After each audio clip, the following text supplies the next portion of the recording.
Hello dear students और aspirants. तो हम लोग पढ़ रहे हैं आज क्लास 8 की पॉलिटिकल साइंस का चैप्टर सेकंड, जिसका नेम है अंडरस्टैंडिंग सेकुलरिज्म। चैप्टर फर्स्ट जो था द कॉन्स्टिट्यूशन, वो हम लोगों ने पढ़ लिया था। अगर आपने वो वीडियो नहीं देखी हो तो आई बटन की लिंक है, यहाँ से जाकर के देख सकते हैं। क्योंकि यहाँ पर क्या है, सारी चीज़ें सीरियल से चलती हैं। यानी जब आप सबसे पहले देखेंगे द इंडियन कॉन्स्टिट्यूशन, तो उसमें बहुत सारी चीज़ें हैं जो यहाँ से रिलेट करेंगे सेकुलरिज्म से। जैसे वहाँ पे आपको कुछ फ्रीडम मिलती है और उन फ्रीडम के लिए कुछ थ्रेट हैं, और वो जो थ्रेट हैं उन थ्रेट का एक जो सॉल्यूशन है वो सेकुलरिज्म है। ठीक, मतलब मैंने इसको लिंक कर दिया, आप इसे समझ सकते हैं कि किस तरीके से एक चैप्टर से दूसरे चैप्टर्स लिंक्ड होते हैं।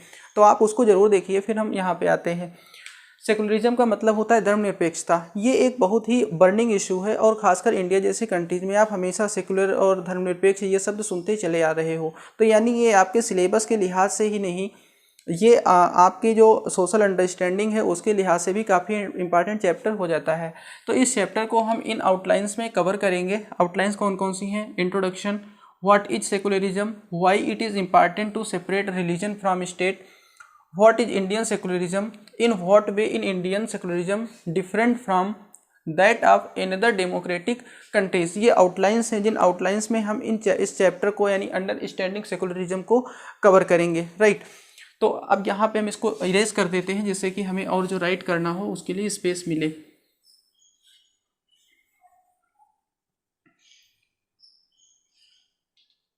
तो यहाँ पे जो है, जैसे कि मैं सबसे पहले आपको अप्रोच बताता हूँ कि पढ़ने की अप्रोच क्या होनी चाहिए। तो यहाँ पे आपकी अप्रोच ये है कि आप अपने को एक रिलीजियस मिनॉरिटी मान करके चलिएगा। यानी आप जहाँ पे रह रहे हो, जिस कंट्री में या जिस स्टेट में या पर्टिकुलर जगह पे जहाँ रह रहे हो, वहाँ पे ये मानो कि जिस रिलीजन के सबसे कम लोग हैं आप उसमें से एक हो। ठीक है, तो ये चीज़ ज़्यादा समझ में आएगी। हालांकि ये कोई ज़रूरी नहीं है, क्योंकि जब आप सेकुलरिज्म पढ़ोगे तो यहाँ पर एक चीज़ आएगी कि कोई ज़रूरी नहीं है कि माइनॉरिटीज़ ही, अगर स्टेट सेकुलर नहीं है या मतलब वहाँ पे सेकुलरिज्म नहीं है तो केवल माइनॉरिटीज़ ही उससे प्रभावित होती हैं, मेजॉरिटीज़ भी प्रभावित होते हैं। अगर किसी को नुकसान होता है सेकुलरिज्म ना होने से तो मेजॉरिटीज़ के लोगों को भी होता है, ये भी हम लोग अभी देखेंगे। तो मतलब कोई ये नहीं है कि आप अपने को माइनॉरिटीज़ ही मान करके चलोगे तभी समझ में आएगा, लेकिन आसानी से समझ बनाने के लिए आप अपने को माइनॉरिटी मान सकते हो।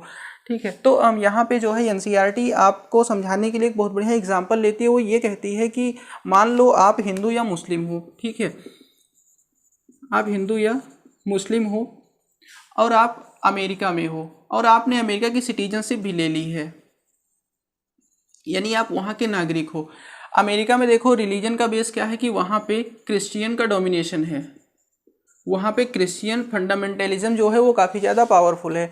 ठीक है, अब आप वहाँ पे यूएस में किसी के यहाँ हाउस रेंट पर लेने जाते हो, और वहाँ पे आपको इस बेस पे कि आप हिंदू हो या मुस्लिम हो, आपको वहाँ पे रेंट पे हाउस नहीं मिलता है। ठीक, हाउस का ही नहीं, और भी एग्जांपल ले सकते हो। सपोज दैट आप लाइन में खड़े हो और आपके पीछे वाले लाइन में जो खड़ा हुआ है वो क्रिश्चियन है और उसको दुकानदार पहले सामान दे देता है। ठीक है, तो इस तरीके का जो आपके साथ डिस्क्रिमिनेशन वहाँ पे होता है, और आप क्या करते हो कि वहाँ पे किसी अथॉरिटी के पास जाते हो इस चीज़ की कंप्लेन करने, तो वो आपसे ये कहता है कि यहाँ तो ऐसा ही होगा, आप इंडिया वापस चले जाओ। तो आपको कैसा फील होगा? ठीक है, तो वहाँ पे आप दो चीज़ें कर सकते हो। एक तो ये कर सकते हो कि अच्छा ठीक है बेटा, यहाँ पे तुम्हारी मेजॉरिटी है तो तुम इस तरीके से कर रहे हो, जहाँ पे हमारी मेजॉरिटी होगी वहाँ पर हम क्रिश्चियन के साथ ऐसा ही करेंगे। एक तो ये तरीका हो सकता है, जिसको हम बोलते हैं रिटेलिएशन। रिटेलिएशन वर्ड इस समय बहुत फेमस होगा, मतलब फेमस है। क्यों फेमस है? डोनाल्ड ट्रंप की जुबान से जो हाइड्रोक्सीक्लोरोक्विन दवा बनी थी और इंडिया ने मना किया था, तो वहाँ पे डोनाल्ड ट्रंप ने रिटेलिएशन की बात की थी, तो काफ़ी ज़्यादा न्यूज़ में आया था। इसलिए रिटेलिएशन वर्ड काफ़ी ज़्यादा फेमस है, चर्चा में है। तो एक तो आप ये रिटेलिएट करोगे यानी इस तरीके से, जो कि एक हिसाब से गलत है। ठीक है, हमारे कम से कम भारतीय मूल्यों को के तो खिलाफ ही है। गांधी जी ने कहा है एक आँख के बदले आँख पूरे विश्व को अंधा बना देगी। तो ये तो एक तरीका हो गया डायरेक्ट विरोध करने का, जो कि बहुत सही तरीका नहीं माना जाएगा। दूसरा तरीका आपका क्या है कि आप इस प्रॉब्लम का परमानेंट सॉल्यूशन ढूंढोगे। इस प्रॉब्लम का क्या करोगे? परमानेंट सॉल्यूशन ढूंढोगे। प्रॉब्लम आई थिंक आपको समझ में आ गई है। ठीक है, ये प्रॉब्लम कहीं पर भी हो सकती है। जैसे यहाँ पे तो क्रिश्चियन फंडामेंटलिज्म है तो इनके साथ डिस्क्रिमिनेट हो रहा है। कहीं पे ऐसा है, सपोज दैट मान लो कि एक मोहल्ला है जहाँ पे मुस्लिम्स की ही सारी शॉप हैं, वहाँ पे और किसी की शॉप नहीं है, वहाँ पे आप हिंदू हो। आप पता चला दुकान की लाइन में लगे हुए हो सामान खरीदने के लिए, आपके पीछे तीसरे नंबर पर जो आदमी लगा है, दुकानदार ने उसको सामान दे दिया इस बेस पे कि वो उसके रिलीजन का है, आपको ये चीज़ बुरा लग रहा है, बट आप वहाँ पे क्या कर पाओगे? तो कहीं ना कहीं ये आपके साथ डिस्क्रिमिनेशन ही तो है। ये डिस्क्रिमिनेशन कहीं भी किसी भी माइनॉरिटी यानी जो नंबर में कम है उनके साथ मेजॉरिटी कर सकती है। तो इससे निपटने के लिए ही जो है सेकुलरिज्म है। हाँ, तो यहाँ पे आते हैं। तो एक तो रिटेलिएशन हो गया जो आप कर सकते हो, दूसरा क्या कर सकते हो, जो उसका परमानेंट सॉल्यूशन है वो आप सर्च करोगे। तो परमानेंट सॉल्यूशन जो आप सर्च करोगे तो वहाँ पे आपके पास दो बातें आएंगी, ठीक है। पहली बात जो आपके पास आएगी वो ये आएगी कि नो वन शुड बी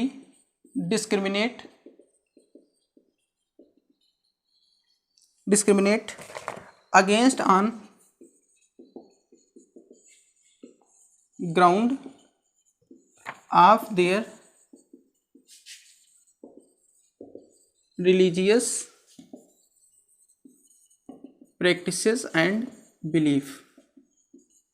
यानी किसी को भी उसके रिलीजियस प्रैक्टिस पे और उसके ऐसी बिलीफ पे किसी को डिस्क्रिमिनेट नहीं किया जाना चाहिए, ठीक है। पहली चीज आपके पास आएगी। और दूसरी ये आएगी कि ऑल फॉर्म्स ऑफ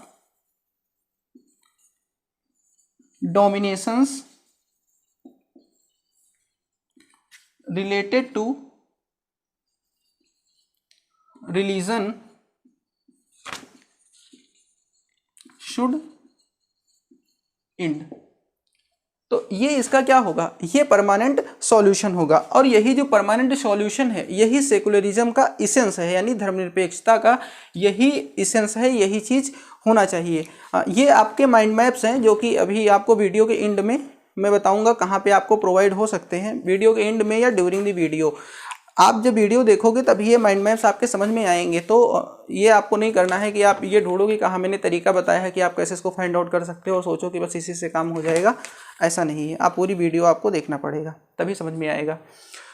तो ये चीज़ हो गया। अब यहाँ पे ऐसी चीज़ क्यों आई, यानी सेकुलरिज्म की ज़रूरत क्यों है? तो जैसे आपने एक तो एग्जांपल लिया अमेरिका का, आप कह सकते हो कि ये तो सपोज पे है, यानी आप ऐसा मान लिए कि अमेरिका में आपके साथ ऐसा होगा, लेकिन ऐसा नहीं है। हिस्ट्री में ऐसे एग्जांपल्स हैं जहाँ पे ये चीज़ हुए हैं और अब भी ये चीज़ें हो रही हैं। वैसे ही नहीं है कि इमेजिनेशन पे कोई चीज़ हम लोग नहीं कर रहे हैं, ऐसा हुआ और हो रहा है। हिस्ट्री जो है बहुत सारे एग्जाम्पल उसके पास हैं, हमारे पास डिस्क्रिमिनेशन,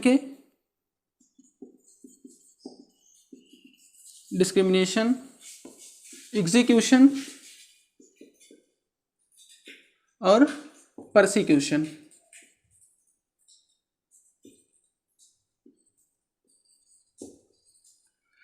डिस्क्रिमिनेशन का मतलब होता है किसी के साथ भेदभाव करना, हिंदी मीनिंग भी आप जान लीजिए। एग्जीक्यूशन का मतलब होता है एग्जीक्यूट करना, किसी को निकाल देना। परसिक्यूशन का मतलब होता है किसी के ऊपर अत्याचार करना, टायरनी या ऑपरेशन, ठीक है। तो इसके बहुत सारे एग्जाम्पल्स भरे पड़े हैं। एग्जाम्पल ले लो हिटलर की जर्मनी का, यानी जब वहाँ पे हिटलर होता है, आपको पता है कि ज्यूज के साथ में इसने भर भर के अत्याचार किए, ज्यूज को मारा, देश निकाला दिया, उनके साथ डिस्क्रिमिनेट किया हिटलर ने, ठीक। और वही चीज़ अब जो इजराइल है, इजराइल अब एक ज्यूज कंट्री है और ये वही चीज़ अब कर रही है, ठीक है। यानी जो क्रिश्चियंस हैं, जो मुस्लिम्स हैं, उनके साथ में इजराइल यही चीज़ कर रहा है अब। तो क्या ये सही है? और एग्जांपल आप ले सकते हो सऊदी अरेबिया। सऊदी अरेबिया में क्या है, जो नॉन मुस्लिम्स लोग हैं उनको अपने जो वर्शिप प्लेसेस हैं, जैसे जो हिंदू है उसका वर्शिप प्लेस क्या है, टेम्पल है। जो क्रिश्चियन है उनके लिए क्या है, चर्च है। तो वो उनको बनाने की अनुमति नहीं है सऊदी अरेबिया में। सऊदी अरेबिया यानी जो ये कंट्री है, स्टेट है, ये अलाउ नहीं करता है। दूसरी चीज़, ये किसी भी पब्लिक प्लेस पे ऐसे लोगों को प्रेयर करने की अनुमति नहीं देता है कि आप पब्लिक प्लेस पे जा करके प्रेयर करेंगे जो नॉन मुस्लिम लोग हैं। ये सऊदी अरेबिया में। आप पाकिस्तान में भी देखो, अक्सर खबरें आती हैं कि वहाँ पे हिंदू मिनॉरिटीज़ के साथ में परसिक्यूशन किया जा रहा है, डिस्क्रिमिनेशन किया जा रहा है। तो इस तरीके के एग्जाम्पल्स आपके भरे पड़े हैं। और ये अभी तक जो आपने एग्जाम्पल देखे, ठीक है, ये किसी एक जो कम्युनिटी है, रिलीजियस कम्युनिटी है और वो मेजॉरिटी में है, ठीक है, रिलीजियस कम्युनिटी जो कि मेजॉरिटी में है उसके द्वारा किया गया डिस्क्रिमिनेशन, एग्जीक्यूशन और परक्यूशन है किसके अगेंस्ट में, माइनॉरिटीज़ के अगेंस्ट में। ठीक है, अभी तक बात किसकी आ रही है, किसी कम्युनिटी की ही बात आ रही है। लेकिन कई जगह जैसे कि सऊदी अरेबिया का अगर एग्जांपल ले लो तो यहाँ पे क्या होता है, जब स्टेट किसी पर्टिकुलर रिलीजन को प्रमोट करने लगता है तब ये चीज़ें और बहुत ज़्यादा खतरनाक हो जाती हैं, क्योंकि जब तक कम्युनिटी करेगी तब तक चलो ठीक है, स्टेट पे उसका कंट्रोल है, स्टेट का कॉन्स्टिट्यूशन है, उसके लॉ हैं, सिस्टम्स हैं, वो उसको किसी तरीके से कंट्रोल करेगी। लेकिन अगर अगर स्टेट ही पर्टिकुलर रिलीजन को प्रमोट कर रहा है तब वो इन चीज़ों पर एक्शन क्यों लेगा। जैसे कि अभी यूएस का मैंने एग्जांपल दिया, हालांकि यूएस जो है वहाँ का क्रिश्चियन जो है वो ऑफिशियल वहाँ का रिलीजन नहीं माना गया, ऑफिशियल नहीं है, डोमिनेशन ही है वहाँ का। तो इसका मतलब ये हुआ कि अगर वहाँ पे आप इस चीज़ की कंप्लेन करने जाओगे तो सुनी जाएगी। ठीक है, लेकिन अगर स्टेट का ही ये चीज़ हो जाए तो वहाँ पे अगर ना सुनी जाए तब फिर तो ये बहुत बड़ी प्रॉब्लम हो जाएगी ना। तो इस तरीके से ये प्रॉब्लम क्रिएट करती है। तो इन्हीं सब प्रॉब्लम्स को लेकर के हमारा जो सेकंड टॉपिक है वो है what is secularism. What is secularism. तो जो प्रीवियस चैप्टर हम लोगों का था यानी द कॉन्स्टिट्यूशन, उसमें हम लोगों ने फंडामेंटल राइट्स के बारे में पढ़ा था कि हमको बहुत सारे फंडामेंटल राइट्स मिले हुए हैं, जिसमें हमें फ्रीडम ऑफ रिलीजन भी है। ठीक है, तो ये फंडामेंटल राइट्स क्या करते हैं, ये हमें प्रोटेक्ट करते हैं, किससे प्रोटेक्ट करते हैं, स्टेट पावर से, स्टेट पावर से as well as against the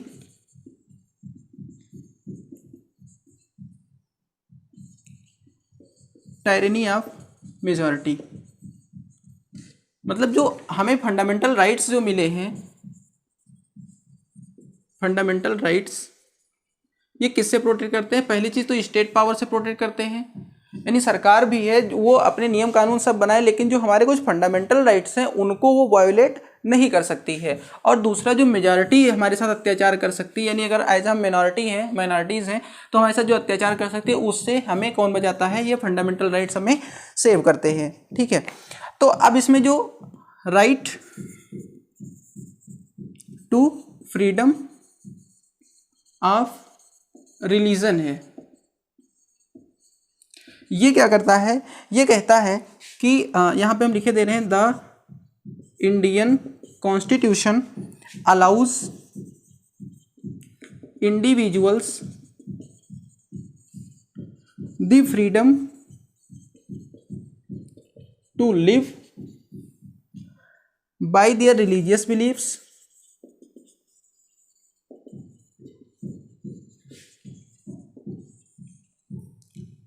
and practice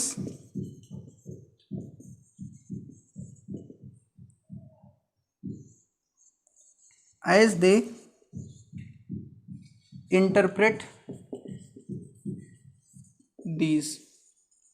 यानी जो इंडियन कॉन्स्टिट्यूशन है वो प्रत्येक व्यक्ति को इस चीज़ की अनुमति देता है कि वो अपने रिलीजियस बिलीव्स की यानी अपनी धार्मिक मान्यताओं के हिसाब से रह सकते हैं और उसको अपने हिसाब से इंटरप्रेट करके उसको प्रैक्टिस कर सकते हैं।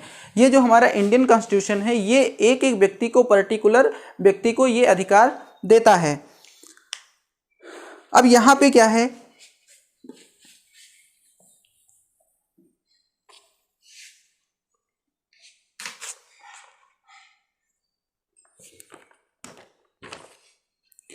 जो इंडियन कॉन्स्टिट्यूशन है, ठीक है, तो इंडियन कॉन्स्टिट्यूशन के हिसाब से स्टेट ने क्या किया है, इसने एक स्ट्रेटजी अपनाई है और स्ट्रेटजी सेपरेशन का, इसने power of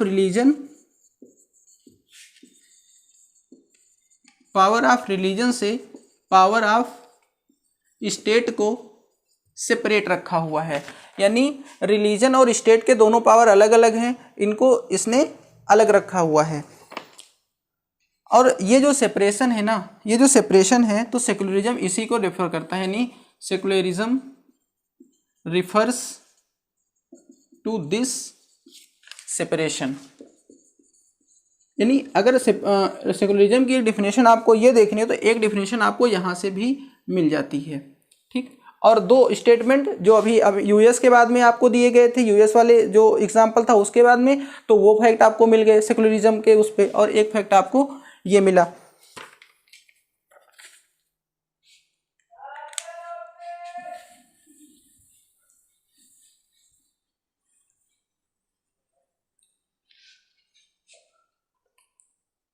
now next heading is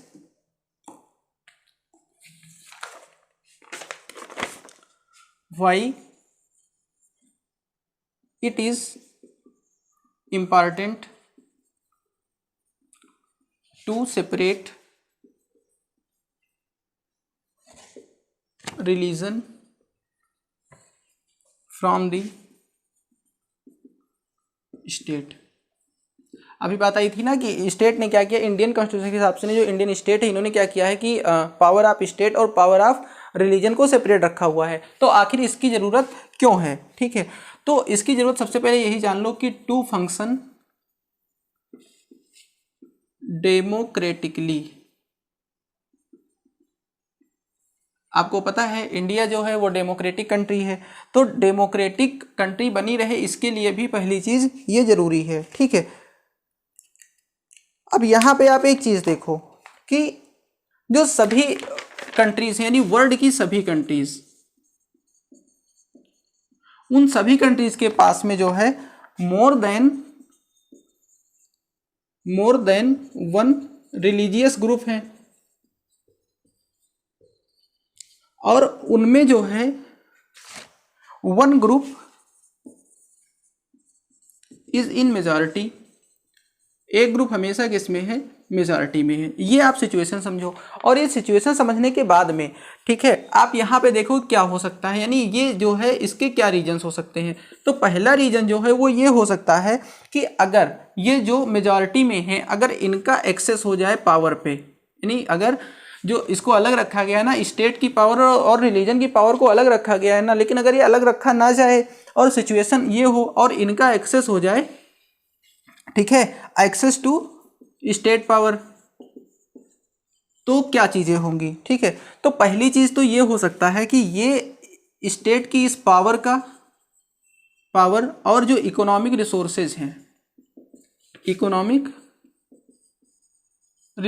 हैं, ठीक है, इसका यूज ये हमेशा जो माइनॉरिटीज़ वाले लोग हैं उनके डिस्क्रिमिनेशन के लिए कर सकते हैं, ठीक है।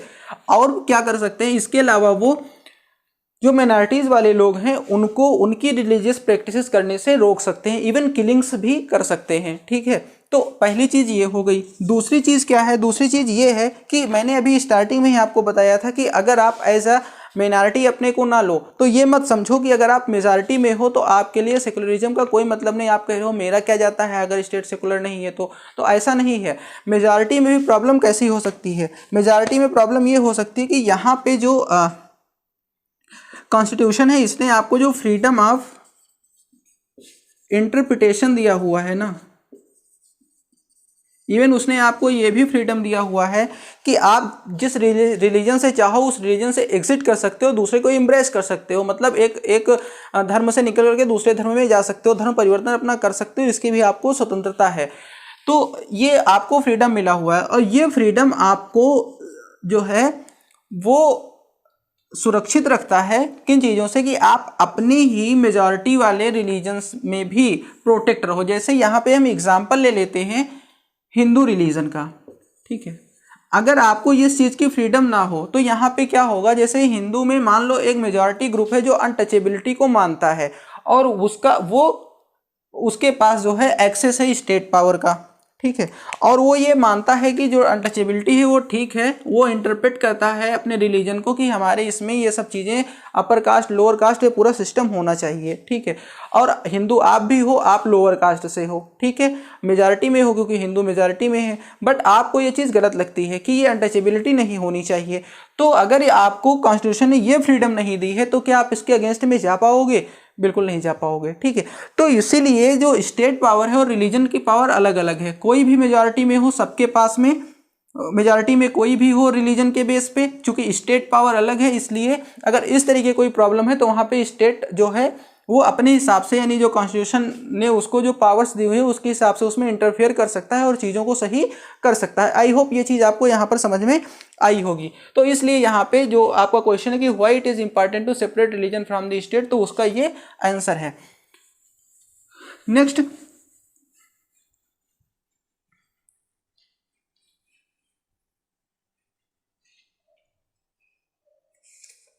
अब हमारा क्वेश्चन आता है what is Indian secularism. What is Indian secularism. तो जो इंडियन कॉन्स्टिट्यूशन है, ठीक है, वो 3 ऑब्जेक्टिव्स के तहत स्टेट को ये चीज़ कहता है कि आप ये सुनिश्चित करो कि यहाँ पे जो है सेकुलरिज्म रहे, ठीक है। तो 3 चीज़ें कौन सी सुनिश्चित करनी है। पहला ये है कि दैट, लिखे दे रहे हैं यहाँ पे, that one religious community, does not dominate other,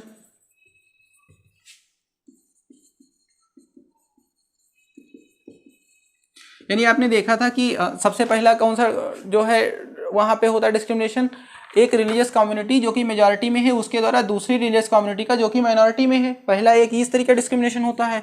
दूसरा क्या होता है, दूसरा डिस्क्रिमिनेशन होता है that one member, that some members do not dominate other members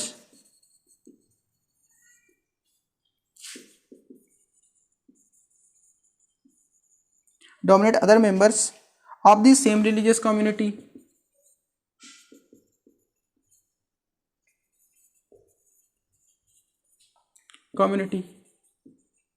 यानी यहाँ पे आपने क्या देखा कि अभी आपने ये देखा था कि कोई ज़रूरी नहीं है कि आप मेजॉरिटी में हो, नहीं आपका रिलीजन मेजॉरिटी में है इसलिए आप में सब कुछ ठीक ठाक ही चलता हो, ठीक है। वहाँ पे भी अलग अलग कम्युनिटी के लोग हो सकते हैं, अलग अलग उसमें भी कास्ट के लोग हो सकते हैं, जैसे आपने अनटचेबिलिटी का भी आपने एग्जाम्पल देखा था।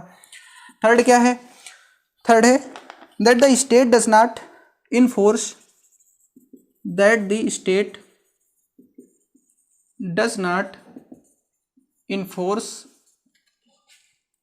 any particular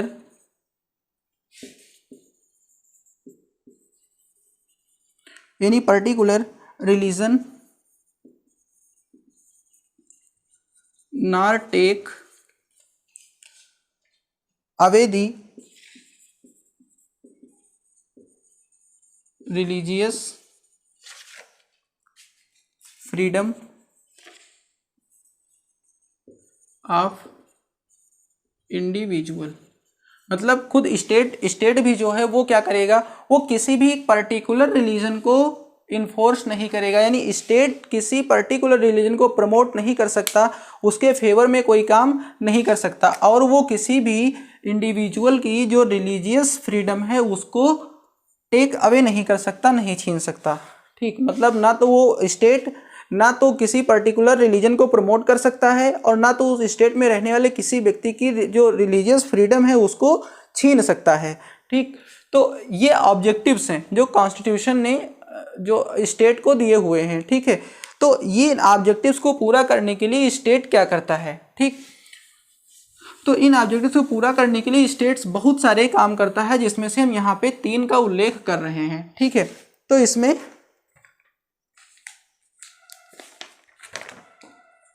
पहला है आपका डिस्टेंसिंग इटसेल्फ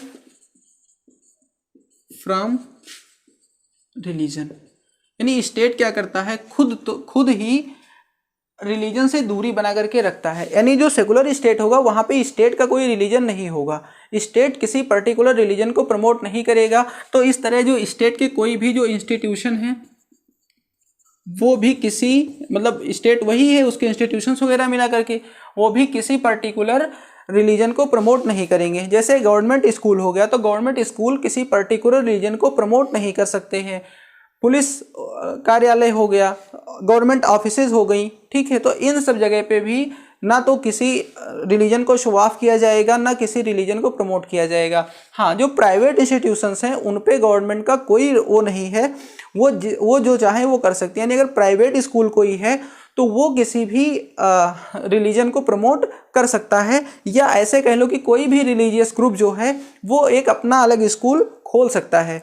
तो प्राइवेट कोई इंडिविजुअल करे तो करे, ठीक है, क्योंकि ये उसकी फ्रीडम ऑफ रिलीजन है, ठीक है। लेकिन गवर्नमेंट अगर ये करेगी तो वो तो किसी एक पर्टिकुलर रिलीजन को प्रमोट करना हो गया ना, तो ये चीज़ गवर्नमेंट नहीं करेगी। यानी यहाँ पे पहला चीज़ आपने क्या देखा कि स्टेट क्या करता है, जो सेकुलर स्टेट है वो क्या करता है, डिस्टेंस मेंटेन करता है रिलीजन से, ठीक है। दूसरा क्या है, थ्रू अ स्ट्रेटजी, यानी एक स्ट्रेटजी इसकी ये होती है, strategy of non interference. Interference का मतलब हस्तक्षेप होता है। जो स्टेट है वो किसी के रिलीजन में कोई भी हस्तक्षेप नहीं करता है, यानी किसी की भावनाओं के साथ में वो हस्तक्षेप नहीं करता है। आपका रिलीजन है, आप उसको किस तरीके से अपने फेस्टिवल्स को सेलिब्रेट करते हो, क्या करते हो, वो आपका मैटर है, उसमें स्टेट किसी भी तरीके का इंटरफेयर नहीं करेगा। हाँ, इस चीज़ों के कुछ अपवाद हैं, ठीक है, अभी इन अपवादों पर भी थोड़ी बहुत चर्चा होगी। अब यहाँ पे देखो कुछ चीज़ें ये हैं कि इवन जब गवर्नमेंट्स के रूल भी थोड़ा बहुत उससे प्रभावित हो रहे हैं, गवर्नमेंट से रूल, तब भी इंटरफेयर यहाँ पर नहीं करता है। जैसे यहाँ पे एक एग्जाम्पल जो है आप में दिया हुआ है कि जो सरदार लोग हैं, ठीक है, उनको हेलमेट ना पहनने की आज़ादी है, ठीक। बाकी आपको पता ही है कि मोटर व्हीकल एक्ट बना हुआ है, अगर आप हेलमेट नहीं पहनते हैं तो आपको फाइन पड़ता है। लेकिन जो सरदार लोग हैं, सिख्स हैं, उनको इस चीज़ से छूट है, क्योंकि ये गवर्नमेंट भी मानती है कि जो पगड़ी पहनते हैं, यानी टर्बन पहनते हैं, वो उनका रिलीजियस बिलीफ है, वो तो पहनेंगे ही, और पगड़ी पहनने के बाद हेलमेट नहीं लगाया जा सकता है, तो उनको इस चीज़ से छूट है, ठीक। थर्ड थिंग है स्ट्रेटजी ऑफ इंटरवेंशन, यानी इसका उल्टा हो गया, गवर्नमेंट इंटरवेंशन करती है। मतलब अभी मैंने कहा था ना कि कुछ अपवाद हैं, कुछ एग्जेप्शन है जहाँ पे वो इंटरवेंशन करती है।